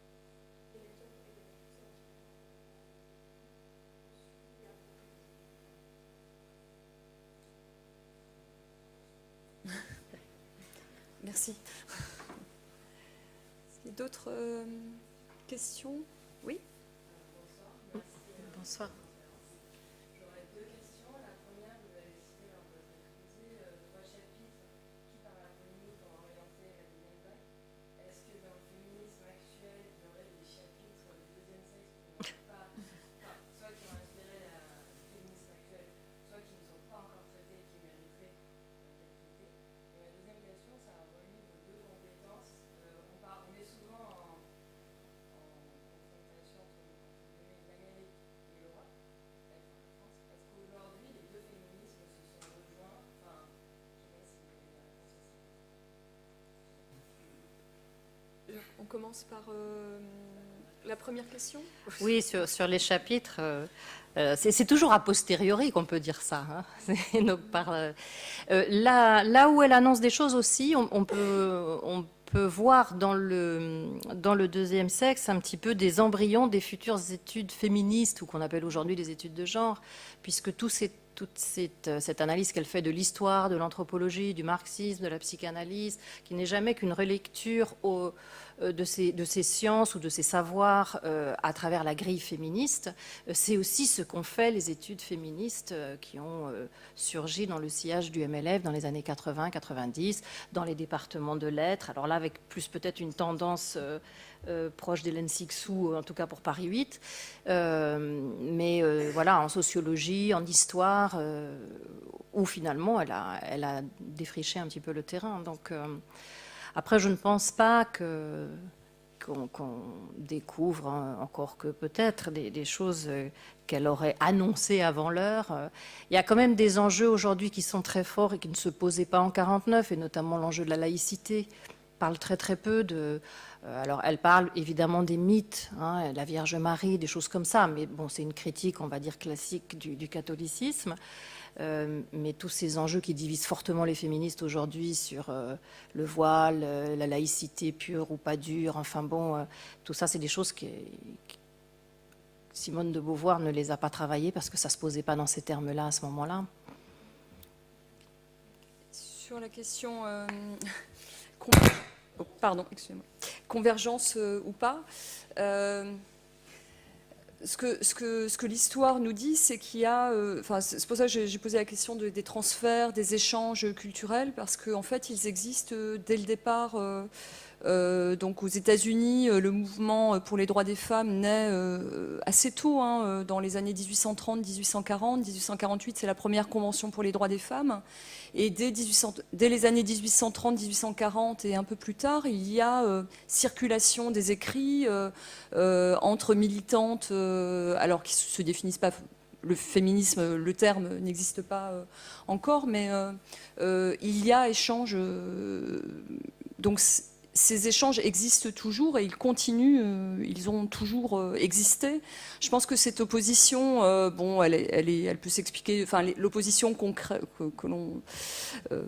qui parfois a été créée, je pense qu'elle ne recouvre pas forcément non plus justement la question, ces liens, ces relations parfois personnelles, les gens se lisent. Je pense qu'elle est parfois un peu artificielle à mon sens. Ça rejoint peut-être la question des vagues en fait dont on parlait au départ. Moi, je préfère. Il y a une historienne américaine, Nancy Hewitt, qui a écrit aussi sur la remise en cause de cette notion de vague, qui effectivement élimine la question des féminismes. Pour en faire une seule, une vague féministe, en éliminant la diversité même du mouvement qui a toujours existé. en fait, et qui parle plutôt de fréquences pour réutiliser, parce que wave, c'est aussi l'onde. Elle parle de fréquences radiophoniques et elle dit que ça explique parfois que des mouvements qui sont peut-être latents ressurgissent à certains moments, à certains endroits. Donc elle préfère en fait cette analogie, mais si plus récemment, il me semble que les questions autour de l'intersectionnalité, dont on parle de plus en plus, qui sont nées sur une analyse, dans une situation, dans l'analyse d'une situation américaine, puisque c'est un terme intersectionality qui apparaît à la fin des années 80, début des années 90, qui parle de la situation spécifique des femmes noires aux États-Unis et qui me semble être un concept, par exemple, on parle de plus en plus de féminisme intersectionnel, qui me semble avoir bien voyagé. En France, en tous les cas, c'est pas forcément effectivement, il y a des lignes de partage assez importantes, notamment la question du voile dont Sylvie parlait, qui me semble être traitée de façon très différente aux États-Unis pour diverses raisons aussi. Donc, je pense qu'il y a encore des échanges qui sont peut-être à la faveur de ces questions autour de l'intersectionnalité, me semble être amené à... Je ne veux pas dire convergence, parce que je crois que les féminismes restent divers. Donc c'est difficile d'unifier. Mais je pense qu'il y a des possibilités de convergence sur cette question, par exemple, qui me semble assez qui influence, je pense, les féministes plus jeunes, tout simplement, en France, et puis aux États-Unis. Je n'ai pas de réponse très arrêtée, parce que je pense que effectivement, la question du voile et la laïcité est très différente. Les questions se posent de façon très différente, me semble-t-il, en France et aux États-Unis, et ça structure aussi comment les féministes peuvent se positionner, tout simplement. Mais je vois des points de convergence. Bon, il y a le mouvement MeToo, qui me semble quand même... alors, on a vu qu'il y avait aussi quelques divisions, mais je pense qu'il y a quand même ce que je sens, mais c'est pas non plus tout à fait... c'est pas scientifique, mais ce que je vois, c'est que aussi en tant qu'enseignante, je le vois en discutant avec mes étudiantes ou les étudiants, qu'il y a peut-être plus de sensibilisation ou de plus de capacité à recevoir ce qui avant était aussi parfois décrit comme un féminisme anti-homme, qui est un peu le cliché qu'on a sur les féministes américaines, qui me semble vraiment pas correspondre à la réalité même historique. Je pense qu'il y a moins d'a priori, me semble-t-il. Mais peut-être que vous pourriez répondre mieux à votre question, mais ça me semble être moins un obstacle à la circulation de ces idées. Mais,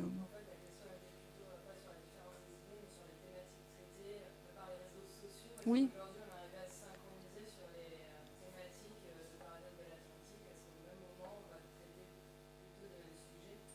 Je pense que MeToo...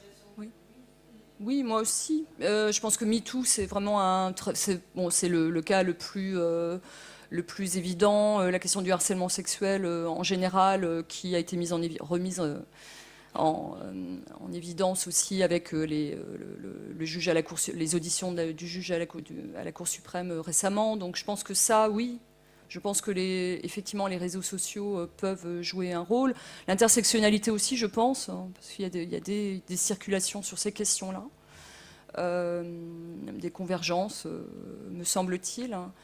Après, les lignes de partage peuvent toujours exister. Ça n'empêche pas que certains enjeux sont plus importants dans certains pays au regard de la situation. Les féminismes sont à la fois dépendants de conditions clairement nationales, et puis de réseaux et de transferts et de questions qui, à la faveur notamment des réseaux sociaux, peuvent se retrouver d'un pays à l'autre, me semble-t-il. Oui.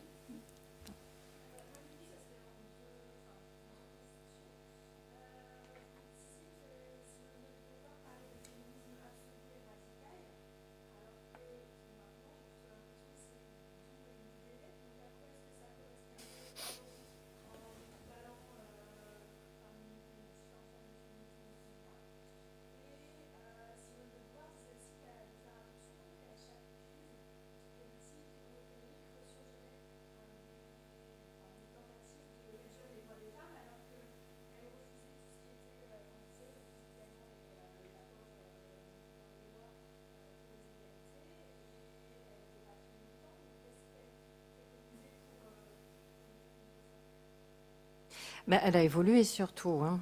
Elle a beaucoup changé entre 49 et 80, et les années 80. Non, elle n'était pas contre le droit, pas du tout, hein. C'est juste que, après avoir envisagé de traiter la question des droits dans un chapitre, elle l'a laissé de côté parce qu'elle a jugé que ce n'était pas essentiel.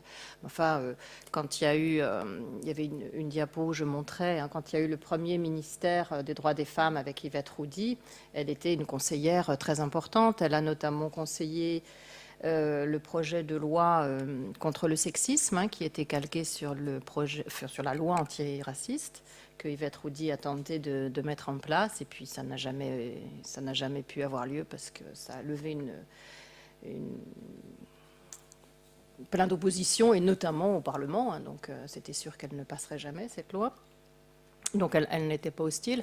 Quand vous dites que ça vous paraît modéré, son féminisme radical, c'est ça? C'est-à-dire que le féminisme qu'elle dit radical dans les années 65 vous paraît modéré aujourd'hui? C'est ça? Oui, mais je comprends, forcément. On n'est pas dans le même contexte.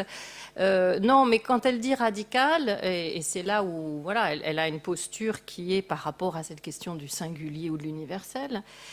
Pour elle, la différence de sexe, c'est construire. Enfin, je le dis avec nos mots d'aujourd'hui. Hein, elle ne s'exprimait pas comme ça. La différence de sexe, elle est liée à la domination. Sans domination, il n'y a pas de différence de sexe. Donc, c'est en cela qu'elle est radicale. C'est qu'elle affirme que le sexe est un construit social, tout simplement.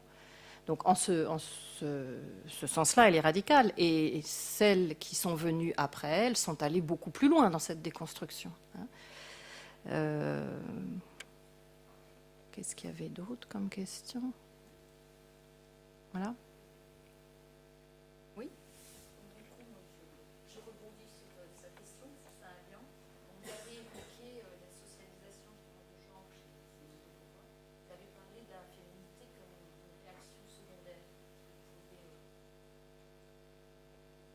Est-ce que j'ai besoin de répéter la question pour les gens? Donc la féminité comme réaction secondaire, ce que ça veut dire ou ce que... Oui, oui. Ce sont ces mots. Hein. Elle parle effectivement de la féminité, mais elle dit pareil, voilà, sur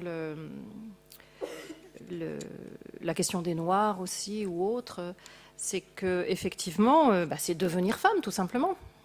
On ne naît pas femme, on le devient, et quand on le devient, c'est qu'on intègre, on intériorise toute une série de normes, d'attentes, d'attendus qui fait que vous ne prenez pas la parole en public, vous êtes discrète, vous vous dévouez, vous vous effacez, vous êtes soumise.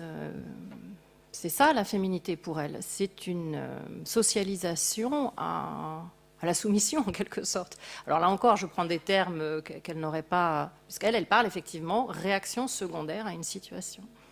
C'est-à-dire que c'est une psychologie en quelque sorte du dominé.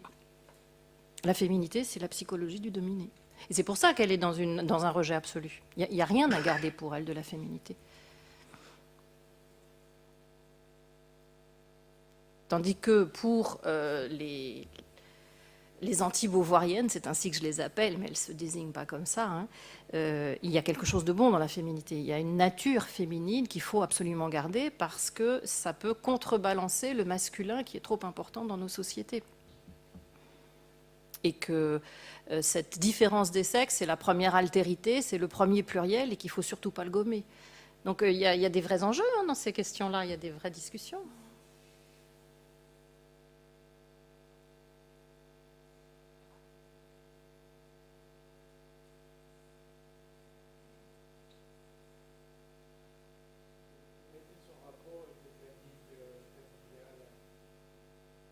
Alors le planning familial, j'ai sauté cette diapo d'ailleurs. Le planning familial, il a été fondé en France assez tardivement par rapport à cette fameuse loi 1920 qui bloquait tout. Il a été fondé en 1956. Alors d'abord, il a pris un nom très, très soft, très consensuel, très discret, pour pas provoquer. Il s'appelait la maternité heureuse. Et l'idée, c'était pas de revendiquer moins de naissances, mais des meilleures naissances pour un épanouissement conjugal, familial, le bonheur des enfants, etc.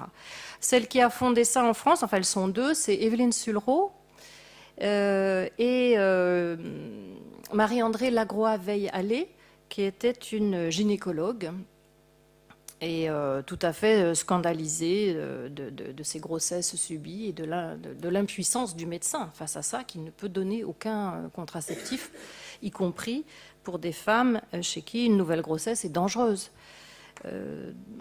Donc elles vont se battre, et le premier réflexe de Lagroua Veiallé, c'est de demander à Simone de Beauvoir des préfaces. Donc Simone de Beauvoir va préfacer la plupart des ouvrages qui relancent la question du contrôle des naissances en France. Alors elle ne s'engagera pas elle-même dans le mouvement, mais elle sera présidente d'honneur, donc des titres honorifiques. Et dans ses préfaces, c'est là où elle emploie cette phrase-là, la liberté commençant au ventre. C'est dans une des préfaces qu'elle fait à un des ouvrages de Marie-André Lagroua-Veiallé. Donc voilà, c'est un soutien, mais plus d'intellectuelle que de militante. Et la loi de 1920, à laquelle vous avez fait allusion, c'est... Alors la loi de 1920, elle est faite évidemment au lendemain de la Première Guerre mondiale, où il y a une très très forte surmortalité, et donc il y aura un déclin de la natalité encore plus fort qu'on prévoit. La loi 1920 interdit la fabrication, la vente même à titre gratuit, l'importation et l'information sur la contraception. Donc elle est très dure, cette loi. Et elle est faite évidemment pour contrecarrer la propagande des néo-malthusiens, qui est un mouvement international, mais qui était assez fort en France, notamment parce qu'il y a un courant anarchiste assez fort en France. Et ces néo-malthusiens sont effectivement, les ateliers où ils fabriquaient les contraceptifs sont fermés, les revues où ils les expliquaient comment les utiliser sont censurées, les auteurs sont emprisonnés, vous avez plusieurs... il y a un vrai... persécution policière grâce à cette loi 1920. Et cette loi est abrogée en 67 ? Cette loi est partiellement abrogée en 67, puisque l'information sur la contraception est toujours interdite, sauf dans les revues médicales professionnelles. Ce qui fait que c'est quand même... c'est une concession en 67, on est encore sous De Gaulle, on a quand même une majorité de droite, il y a beaucoup de catholiques au Parlement, donc c'est une concession évidemment par rapport... aux parlementaires, mais elle est lourde. Et cette loi ne sera pas véritablement appliquée avant 1972, puisque les premiers décrets d'application de cette loi se font en 1969, donc 2 ans après, et les derniers décrets d'application en 1972. Donc il y a une vraie résistance de l'administration à mettre en œuvre la loi Neuwirth.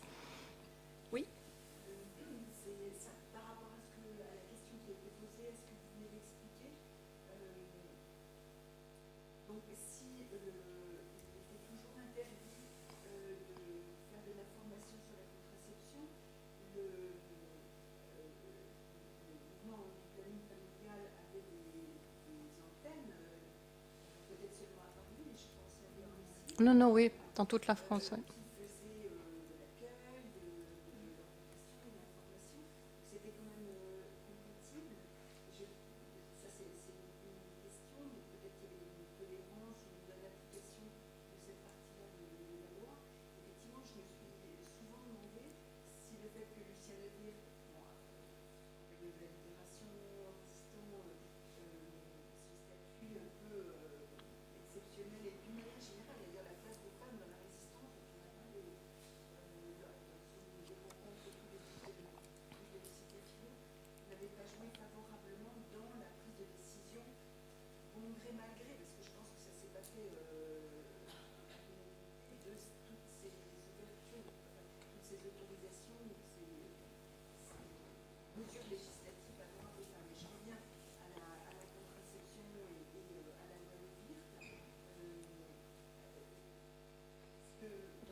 La maternité heureuse a été fondée explicitement pour changer la loi, hein. C'était l'objectif numéro un.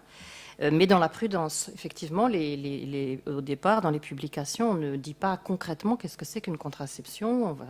Les articles sont assez allusifs. Ils parlent plus de la nécessité de changer la loi. Alors le tournant, il va venir parce qu'effectivement, le planning a essaimé un petit peu partout. Il va venir de Grenoble, hein, d'un centre un petit peu plus radical, où il y a d'anciens résistants, et notamment Henri Fabre et d'autres, qui décident de quelque chose qui est assez risqué, effectivement, de donner ou vendre des contraceptifs aux adhérentes qui viennent les consulter. Alors en fait, va y avoir beaucoup de discussions. Ils ne donnent pas sur place les contraceptifs, ils vont donner une liste de médecins prescripteurs, et ce sont les médecins qui, sur ordonnance, donneront des contraceptifs. Ce qui veut dire quand même d'en importer, puisque la France n'en fabrique pas. Et les fondatrices parisiennes émettent beaucoup de réserves parce qu'elles ont très peur qu'effectivement la loi tombe et en fait, bon, ils pensent que puisque ce sont des adhérentes et que c'est fait dans un cabinet médical, ça va passer. Le fait est que c'est passé. Et tous les centres ont ensuite effectivement fait cette politique de pouvoir orienter les femmes vers des médecins prescripteurs qui leur donnent des contraceptifs, qui sont essentiellement à l'époque les stérilets, les gelées spermicides, le diaphragme, et ensuite la pilule quand elle pourra être commercialisée. Et l'Agro-AVLE fait des essais aussi avec des pilules, alors non pas fabriquées en France, mais on commence à en fabriquer en Hollande, aux États-Unis, au Royaume-Uni. Donc elle fait aussi des essais cliniques avec la pilule. Mais la loi, elle a été adoptée parce qu'elle a été... il y a eu des amendements très très lourds, et notamment la contraception ne pouvait être délivrée qu'en pharmacie, et les clientes étaient fichées sur un livret à souche, c'est-à-dire comme si on vendait de la morphine, hein, des produits très dangereux pour lesquels on a besoin d'un contrôle très strict. Donc c'était quand même... effectivement, c'était interdit aux mineurs... c'était pas remboursé du tout par la sécurité sociale. Donc, il y avait des contre-feux qui ont été... Mais un peu comme la loi Veil, hein, qui a aussi... il y a eu notamment la clause de conscience, hein, qui est une concession pour faire passer la loi. C'est peut-être un élément qu'il ne faut pas du tout perdre de vue, c'est que la loi est passée, etc. Mais le débat, visiblement, les retours de bâton existent très très fort. On l'a évoqué lors de la soirée sur Françoise Cluzet, et sur les reculs des droits, et déjà, en dehors du monde occidental, réserve la non-éducation des femmes, ne leur donne absolument pas d'accès aux ressources. Et même ailleurs, en Europe, de conscience qui est assez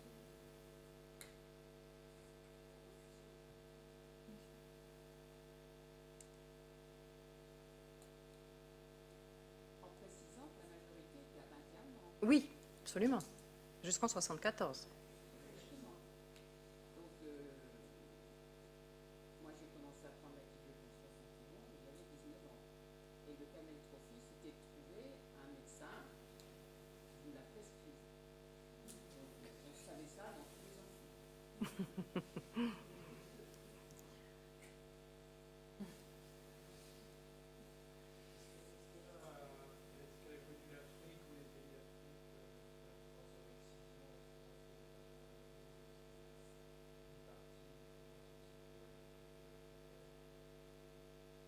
Oui, alors elle parle dans le deuxième sexe de l'excision, c'est très allusif.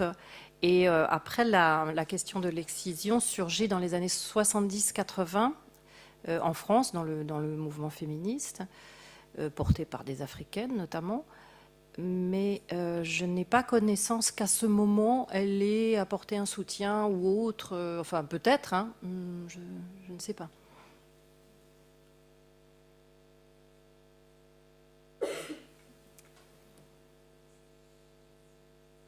Vous savez, s'il y en a encore une. Oui.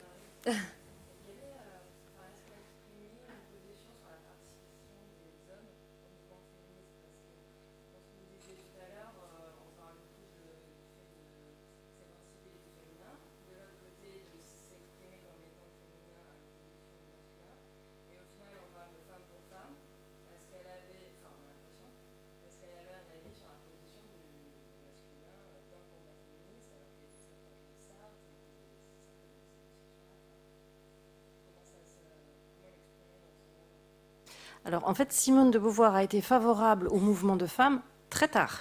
Dans le deuxième sexe, elle n'envisage pas du tout, elle invite les femmes à rejoindre les partis politiques, et notamment la révolution socialiste. Elle n'invite pas du tout à des regroupements entre femmes. Et encore en 68, il y a un article où elle dit explicitement qu'elle ne croit pas au mouvement de femmes. Donc on est en 68. C'est vraiment le MLF qui va lui faire changer d'avis sur cette question-là. Et dans un interview qu'elle va donner au Nouvel Observateur avec Alice Schwarzer, une journaliste allemande, elle dit qu'elle est devenue féministe parce qu'elle reconnaît maintenant le bien fondé des mouvements de femmes. Donc c'est très tardif, c'est une conversion tardive. Et parce qu'évidemment, avant, elle invitait les femmes à être avec les hommes, tout simplement, dans les partis politiques, les associations, les structures, les combats. Et dans le même article, elle reconnaît le bien fondé aussi de la non-mixité, pour les raisons assez classiques, c'est-à-dire que pour le moment, les femmes ont besoin d'être entre elles pour gagner confiance, pour prendre confiance en elles-mêmes, pour avoir une parole forte, pour définir leur stratégie, et qu'ensuite la mixité sera possible. Juste sur la question de l'engagement des hommes dans le féminisme français, il y a un ouvrage d'Alban Jacquemart qui parle de cette question et qui l'analyse sur le long terme, 19e, qui parle de l'engagement des hommes. Un engagement improbable. Improbable, voilà. Donc, qui fait une socio-histoire en fait, de cet engagement, puisqu'il après aussi fait des entretiens effectivement avec des militants plus jeunes, de différentes vagues du féminisme français. En tout cas.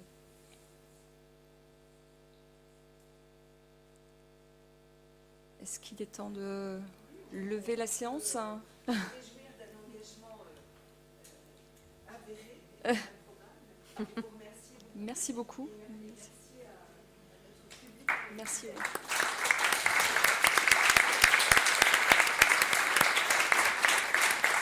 On avait pensé... Comment ? Ah non, c'était 9h30. C'était 9h30. Ah oui, non, ça va.